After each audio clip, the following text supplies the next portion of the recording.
Hello दोस्तों, Trilok Singh innovation channel में एक बार फिर से आपका स्वागत है। मैं आज सेल के तीसरे पार्ट को लेकर आया हूं और इस पार्ट में मैं आने वाले सेल को सिस्टमेटिकली अरेंज करके आया हूं और उसको आपको फिर से लिखना है और एक टेबल को कंटिन्यू करना है।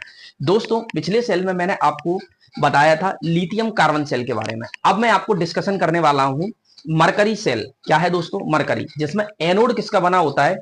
मर्क्यूरिक ऑक्साइड का। एनोड किसका बना होता है दोस्तों? मर्क्यूरिक ऑक्साइड का। और कैथोड किसका बना होता है? जिंक का। कैथोड किसका बना होता है दोस्तों? जिंक का।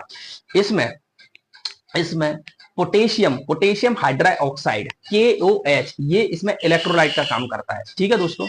उसके बाद अगर हम इसके वोल्टेज की बात करें तो 1.35 वोल्ट से लेके 1.40 वोल्ट तक की इसकी रेंज रहती है। उसके बाद ये कलाई घड़ी और कैलकुलेटर में सबसे ज्यादा उपयोग किया जाता है। ठीक है। इसे बटन सेल भी कहते हैं। पेपर में सीधा आता है कि बटन सेल किसको कहते हैं, तो मरकरी सेल को हम बटन सेल कहते हैं। ठीक है ना। बटन सेल आपने देखा होगा, स्टील टाइप का एक बटन टाइप का होता है जो घड़ी में यूज करते थे, गोल गोल छोटा छोटा। चलिए अगली बात करते हैं हम सिल्वर ऑक्साइड सेल की। सिल्वर ऑक्साइड सेल की अगर हम बात करें तो एनोड सिल्वर ऑक्साइड का बना होगा और कैथोड हमारा जिंक का बना होता है।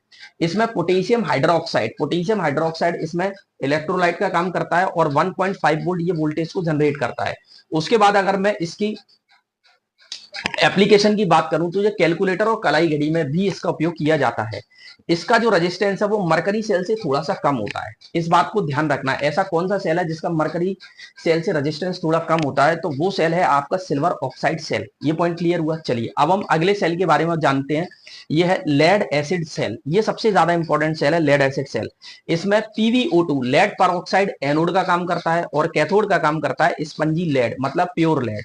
इसके बाद अगर हम बात करें इसमें इलेक्ट्रोलाइट की तो तनु सल्फ्यूरिक एसिड H2SO4। ठीक है। उसके बाद इसमें 2.1 वोल्ट इसका वोल्टेज जनरेशन है। उसके बाद इसे पावर स्टेशन, यूपीएस और ऑटोमोबाइल में इसका उपयोग सबसे ज्यादा किया जाता है। उसके बाद यह बैटरी सेल्फ डिस्चार्ज होती है। ये बैटरी क्या होती है? सेल्फ डिस्चार्जेबल होती है। ठीक है। चलिए अगली बात करते हैं हम निकल आयरन सेल की। दोस्तों, निकल आयरन सेल में निकल हाइड्रोक्साइड एनोड का काम करता है और आयरन हमेशा कैथोड का काम करता है। इसमें इलेक्ट्रोलाइट की बात करूं तो potassium hydroxide plus lithium hydroxide KOH plus LiOH के मिक्सचर को इलेक्ट्रोलाइट के रूप में इसका उपयोग करते हैं। ठीक है दोस्तों। इसमें जो ईएमएफ है वो 1.4 वोल्ट होता है। इसका ईएमएफ कितना होता है दोस्तों? 1.4 वोल्ट। हवाई जहाज और अस्पताल में ये सेल सबसे ज्यादा यूज किया जाता है। ठीक है। उसके बाद इसकी अनुरक्षण लागत न्यूनतम होती है, मतलब इसका इनिशियल कॉस्ट सबसे कम होता है। क्या ये बात समझ में आई दोस्तों? क्या ये पॉइंट क्लियर हुआ? उसके बाद हम बात करते हैं निकल कैडमियम सेल की। निकल कैडमियम सेल में निकल हाइड्रोक्साइड एनोड और कैडमियम कैथोड का काम करता है। इसमें पोटेशियम हाइड्रोक्साइड और लिथियम हाइड्रोक्साइड ये किसका काम करते हैं दोस्तों? ये करते हैं